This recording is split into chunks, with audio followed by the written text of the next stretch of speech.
여러분 안녕하십니까? 계속해서 원주에서 전해드립니다. 원주를 비롯한 영서 남부 지역은 낮까지 산발적으로 약한 비가 내릴 것으로 보이는 가운데 밤부터 빗줄기가 굵어져 시간당 3에서 5mm의 비가 내리는 곳이 있겠습니다. 특히 영월 지역은 밤부터 내일 오전까지 40mm의 비교적 많은 비가 내리겠습니다. 비의 영향으로 오늘 낮 최고 기온은 원주, 횡성, 평창이 26도, 영월이 27도로 어제보다 3도에서 4도가량이 낮겠습니다. 초등학교 정문 앞 불법 주정차를 누구나 신고할 수 있는 주민신고제 시행을 앞두고 스쿨존 상권이 긴장하고 있습니다. 어린이 안전이 최우선이긴 하지만 등교 시간에 하루 종일 단속은 지나치다며 제도 개선을 요구하고 있습니다. 보도에 김진아 기자입니다. 평일 오후 원주의 한 초등학교 앞입니다. 주차 금지구역 표시가 무색하게 정문 앞에 떡하니 차가 주차돼 있고 통행 차량들은 주차 차량을 피해 중앙선을 넘나듭니다. 아이들은 익숙한 듯 주차 차량을 피해 아슬아슬하게 걸어 다닙니다. 이곳은 초등학교 정문 앞 어린이 보호구역입니다. 오는 8월 3일부터는 1분만 정차해도 주민신고로 과태료 8만 원이 부과됩니다. 단속 시간은 오전 8시부터 저녁 8시까지.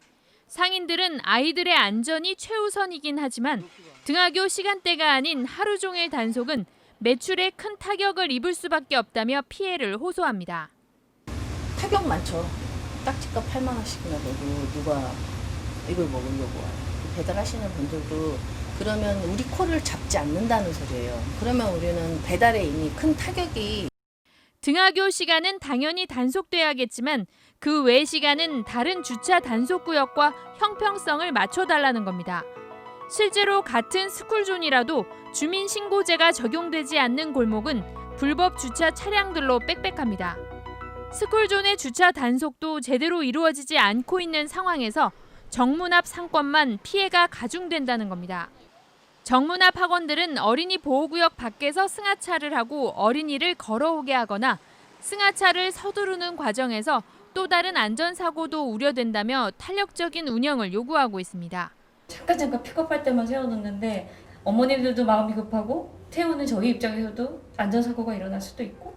속도를 낮춰도 아이들을 피할 자신이 없다며 스쿨존을 피해 돌아가는 운전자가 늘고 있고 실제로 수도권 광역버스가 스쿨존을 피해 노선을 변경하기도 하면서 스쿨존 내 소상공인들은 상권 붕괴까지도 우려하고 있습니다. MBC 뉴스 김진아입니다. 유네스코 문학창의도시로 선정된 원주시가 세계 문학창의도시와의 교류를 위한 구체적인 사업계획 수립에 나섭니다.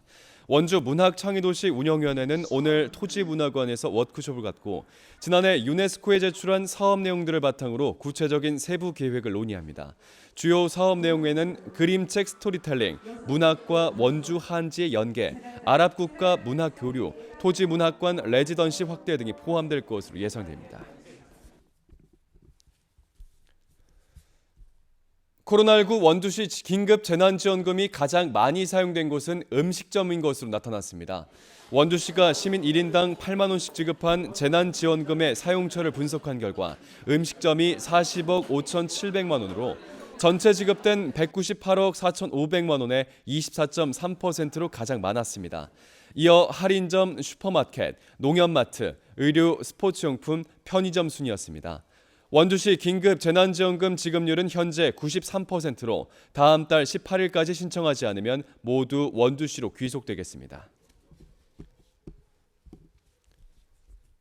평창군이 농림축산식품부의 스마트 축산 ICT 시범단지 조성지역으로 선정됐습니다.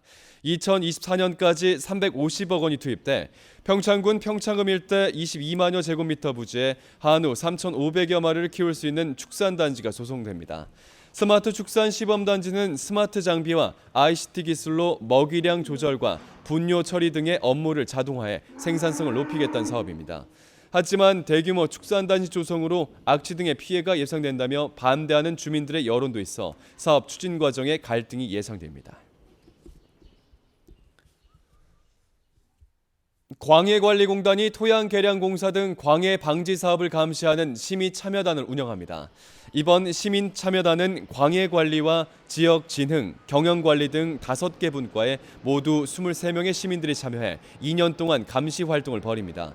공단 사업 계획부터 추진과 점검 등 전반에 참여하고 코로나19 예방을 위해 SNS를 활용한 비대면 방식도 도입되겠습니다. 옛 국도 42호선 횡성 전제 구간에 조성된 루지 체험장이 다음 달 8일에 본격적으로 운영됩니다.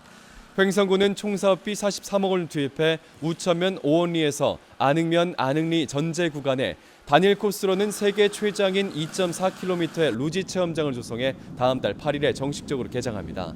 루지 체험장은 주차장과 편의시설을 갖췄으며 개장에 앞서 8월 3일부터 군민들을 대상으로 개장 행사를 진행할 예정입니다.